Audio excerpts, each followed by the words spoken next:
Hello दोस्तों, कैसे हो आप। मैं भावना, आपका स्वागत है आपके यूट्यूब चैनल स्टूडेंट इंडिया पर। आज हम व्याकरण का दूसरा पार्ट कौन सा शब्द विचार के बारे में पढ़ेंगे। पिछली वीडियो में हमने क्या किया था, व्याकरण का पहला पार्ट कौन सा था, वर्ण विचार के बारे में किया था। आज हम शब्द विचार के बारे में पढ़ेंगे, ठीक है। तो वीडियो शुरू करते हैं। शब्द विचार होते क्या हैं? तो शब्द विचार होते हैं वो वर्णों से बनते हैं। किससे बनते हैं? वर्ण क्या होता है? जैसे हम लेते हैं कै, ख, ये जो एक एक वर्ण होते हैं इनसे हमारे शब्द बनते हैं। पिछली वीडियो हमने वर्ण के बारे में पढ़ा था। तो वर्ण क्या होते हैं? वर्ण जो एक एक वर्ण हो, एक हो, और शब्द होते हैं जो एक एक वर्णों से बने हो, उसे हम शब्द कहते हैं। जैसे कि हम कोई भी वर्ण ले लेते हैं, जैसे कि कोई ले लो, हमने पंकज। जो पंकज है उसके अंदर हमने वर्ण लिए हैं ना, जैसे पै है एक वर्ण है, अंग है ये भी एक वर्ण ही है, और कै है ये भी वर्ण है, जय है ये भी वर्ण है। तो इन सब को हमने क्या किया? जोड़ दिया, मिक्स कर दिया, जिससे क्या बना? एक पूरा शब्द बन गया। तो वर्णों के मेल को हम शब्द कहते हैं, ठीक है। चलो हम करते हैं कि शब्द विचार क्या होते हैं। वर्णों के सार्थक समूह को शब्द कहते हैं। जैसे मैंने आपको बताया था कि जो वर्ण होते हैं कै, ख, घ, घ, ये जो वर्ण होते हैं उनका अगर सार्थक समूह बन जाए, पूरा समूह बन जाए, किसी का शब्द वर्णों का समूह बन जाए, उन्हें हम शब्द कहेंगे। जैसे मैंने आपको बताया था पंकज, तो एक एक वर्णों से हमें क्या बना? पूरा शब्द बन गया। ऐसे हम ले लेंगे कमल। जो कमल है तो कमल में कै एक वर्ण है, मैं ये भी एक वर्ण है, लै ये भी एक वर्ण है। तो अब इनको अगर हम जोड़ देंगे, पूरा समूह बना देंगे, तो एक शब्द बन जाएगा कमल।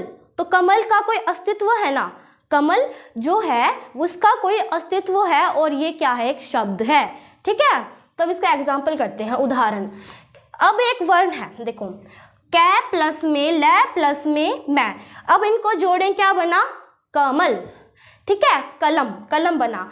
अब कै क्या है? एक वर्ण है, लै क्या है? ये भी एक वर्ण है, और जो मैं है ये भी एक वर्ण है। अब इनको हम जोड़ देंगे तो उनका जो पूरा बनेगा उसे हम क्या कहते हैं? कलम, ठीक है। अब इनको हम जोड़ा है तो शब्द बना है, क्योंकि जब वर्ण जुड़ते हैं तो शब्द बनते हैं। अब जब शब्द जुड़ेंगे तो वाक्य बनेंगे, ठीक है। अब ऐसे ही हमारा दूसरा है कै प्लस में मैं प्लस में लै, क्या बना? कमल। तो कमल जो बन गया ना हमारा, कमल क्या है? एक शब्द है। वो कैसे? जो कै है ये एक वर्ण है ना, मैं है ये भी एक वर्ण है, और जो लै है ये भी एक वर्ण है। अब इनको हम जोड़ देंगे, मिक्स कर देंगे आपस में, तो एक क्या बन जाएगा? शब्द बन जाएगा। कमल एक शब्द बन जाएगा, ठीक है। अब मैं बताती हूँ, जो इनका वर्ण होते हैं उन जो हमारे शब्द बनते हैं। अब ऐसे थोड़ा कोई भी शब्द ले लो, बन गया। जैसे कि हमने ले लिया लै प्लस में मैं प्लस में कै, ये ले लो, लमक। तो लै भी एक वर्ण है, मैं भी एक वर्ण है, कै भी एक वर्ण है। अब इनको जोड़ देंगे तो क्या बनेगा? लमक बनेगा। क्या ये इनका कोई शब्द का अस्तित्व है? क्या इसे माना जाता है? कहीं बोला जाता है? नहीं बोला जाता। तो वो ऐसे नहीं कि कोई भी वर्ण जोड़ दिया और शब्द बना दिया, वो शब्द कहलाएंगे। जब जिन शब्दों का अगर कोई अस्तित्व हो, कोई उदाहरण हो, उसे हम शब्द कहेंगे। अब कोई भी शब्द जोड़ देंगे ना तो वो हमारा शब्द नहीं कहलाएगा। जिसका कोई अस्तित्व हो और जो बोले भी जाते हो उन्हें हम शब्द कहेंगे, ठीक है। अब हमने लमक बोल दिया, लमक का हम किसी में प्रयोग करते हैं? कहीं बोलते हैं? नहीं बोलते हैं, क्योंकि इसका कोई अस्तित्व है ही नहीं, ये तो सिर्फ ऐसे ही लिख दिया ना। अब हम इसको नमक भी बोल सकते हैं, जैसे कि नै प्लस में मैं प्लस में कै, क्या बना हमारा? ये नमक। क्या बना है हमारा? नमक। अब नमक का तो अस्तित्व है। देखो नै एक वर्ण है, क्या है? वर्ण है। मैं भी एक वर्ण ही है, और कै भी एक वर्ण है। अब इनको जोड़ देंगे तो हमारा नमक नाम आएगा, शब्द आएगा। तो इस शब्द जो है इसका अस्तित्व है, क्योंकि हम जो नमक है उसे खाते भी हैं, हमने कई बार सुना भी है और बोला भी है, तो हम जानते हैं कि नमक क्या होता है। और जो नमक बोला है ना उसे हम खाते हैं, ना हमने कभी देखा है, ना हम उसे कभी सुनते आए हैं, कुछ भी नहीं है नमक ये ऐसे ही है, ठीक है। और जो नमक बना है हमारा उसका अस्तित्व है, ये शब्द माना जाएगा, ये शब्द कहलाया ही जाएगा। ऐसे हमारा कमल, ये रहा ना कमल। अब जो कमल है इसका भी अस्तित्व है ना, इसे हम बोलते हैं क्योंकि एक फ्लावर है, फूल है ये, तो ये क्या एक शब्द कहलाएगा। ये ऐसे ही नहीं लिखा मैंने, ये इसका कोई अस्तित्व है तभी मैंने इसको क्या लिखा है, इसको शब्द कहलाएगा ये, ठीक है। अब ऐसे हमने लिख दिया कमल। कमल क्या है, जिसे हम लिखते हैं, कमल जो होता है उसको हम लिखते, जो कलम है।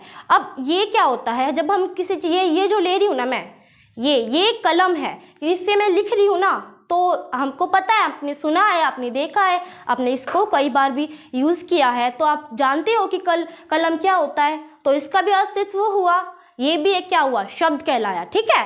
तो इसमें इतना ही है कि शब्द वे होते हैं जो वर्णों से मिलकर बनते हैं और उनका कोई अस्तित्व ही होता है, वही हमारा क्या कहलाता है, शब्द कहलाता है, ठीक है। अब जो शब्द होते हैं उनके भी भेद होते हैं, देखते हैं कौन कौन से हैं। पहला होता है हमारा अर्थ के आधार पर शब्द के भेद, दूसरा होता है हमारा प्रयोग के आधार पर शब्द के भेद, और तीसरा होता है हमारा उत्पत्ति के आधार पर शब्द के भेद, ठीक है। अब हम शब्द का पहला भेद कौन सा है, अर्थ के आधार पर पढ़ेंगे। तो दोस्तों अब हम शब्द का भेद करेंगे। शब्द का पहला भेद कौन सा है, अर्थ के आधार पर शब्द के भेद, ठीक है। तो अर्थ के आधार पर शब्द के कितने भेद होते हैं, अर्थ के आधार पर शब्द के 2 भेद होते हैं। कौन कौन से, एक होता है सार्थक शब्द और एक होता है निरर्थक शब्द। देखो सार्थक शब्द क्या होता है, सार्थक शब्द वे शब्द होते हैं जिनका कोई अर्थ निकलता हो, और निरर्थक शब्द क्या होते हैं, जिनका कोई अर्थ ना निकलता हो। डेली यूज जब हम कोई शब्द बोलते हैं तो ऐसे ऐसे शब्द भी होते हैं कि जिनका कोई अर्थ भी निकलता हो, ऐसे शब्द भी बोलते हैं हम जिनका कोई अर्थ भी ना निकलता हो, ठीक है। तो हम करते हैं सार्थक शब्द क्या होते हैं। सार्थक, जिन शब्दों का अर्थ निकले उसे हम सार्थक शब्द कहते हैं, जैसे कि चाय। अब जो चाय है हम रोज़ पीते हैं चाय, अब हम किसी को कह देंगे कि जाओ मेरे लिए चाय बनवा के लाओ, तो हम समझ जाएंगे कि उसने चाय कहा है। साथ में उसके साथ भी ये बोल देते हैं कभी कभी कि हमें चाय वाय चाहिए। अब चाय जो बोला हमने वो क्या है, सार्थक शब्द है, और जो हमने उसी के साथ वाय बोला है वो क्या है, एक निरर्थक शब्द है। वाय का तो कोई अर्थ ही नहीं होता, तो ये तो क्या है, निरर्थक शब्द है। और साथ ही ये क्या है, एक शब्द है भी नहीं, ठीक है। मैंने आपको बताया था ना कि जिस शब्द का कोई अर्थ निकले वो शब्द कहलाएगा और जिसका ना निकले वो शब्द नहीं कहलाएगा, ओके। तो सार्थक शब्द में जो चाय है उसका अर्थ निकलता है, तो ये क्या है, सार्थक शब्द हुआ। अब ऐसे ही हम बोलते हैं रोटी, तो हम बोलते हैं ना मुझे बहुत भूख लगी है, रोटी वोटी लेके आओ, तो जो रोटी बोलते हैं हम, रोटी जो बोलते हैं वो क्या एक सार्थक शब्द है, उसका अर्थ निकलता है, पर उसके साथ ही हम क्या बोलते हैं, वोटी। अब वोटी जो बोलते हैं उसका कोई अर्थ है नहीं है, वो क्या एक निरर्थक शब्द है, ठीक है। तो जो वोटी है वो हमारा शब्द नहीं कहलाएगा और जो रोटी है उसका शब्द कहलाएगा, ठीक है। इसलिए रोटी क्या है, हमारा एक सार्थक शब्द है। ऐसे हमारा है आना। तो जब कोई हमारे यहाँ पे रिश्तेदार आता है तो वो कहता है ना कि आना जाना तो लगता ही रहता है। जब वो आना जो कहता है तो आना क्या होता है, हमें तो पता है आना क्या होता है, कम आना, तो इसका क्या हुआ, ये सार्थक शब्द है। इस शब्द का क्या होता है, हमारा अर्थ निकलता है। साथ में वो बोलता है वाना, तो वाना क्या होता है, वाना, तो जो आना होता है वो तो आपको पता है वो सार्थक शब्द है, उसका अर्थ निकलता है, उसका अस्तित्व है।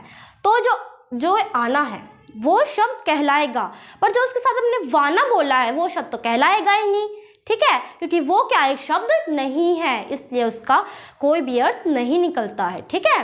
अब जो आना है वो तो हमारा सार्थक शब्द है। अब वो हमारा दूसरा है कंबल।